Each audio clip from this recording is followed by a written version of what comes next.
شريهان هي قلب مركب له بني ادمه، عباره عن قلب كبير قوي، تحس بكل اللي حواليها، لدرجه ان هي اللي شجعتني لما جيت انتج الفيلم بتاع المرشد واعمل شركه انتاج.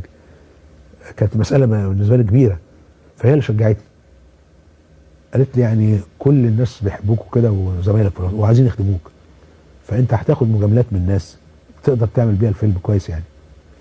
وفعلا رحنا لعمار الشريعي رحنا عليه وكلم، كان صاحبي يعني، بس انا ما كنتش اجرؤ ان انا اقول له تعمل لي المزيكا وتعمل لي الفيلم كده.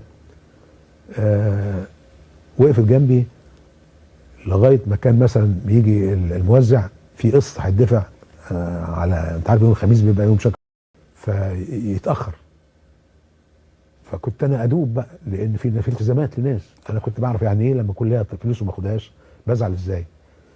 ف تاخدني عندها البيت وتنزل فلوس من عندها وتقول لي خد قبض الناس وبعدين نتحاسب احنا. يعني ايه، ما تحرجش نفسك قدام زمايلك لانه كلهم يعني انت مش منتج جاي من بره.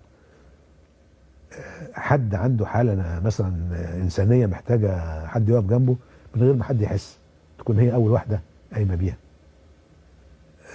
مشاكل بين حد وحد لازم تتدخل تحلها، فكانت قايمه بدور قوي جدا في المسرح.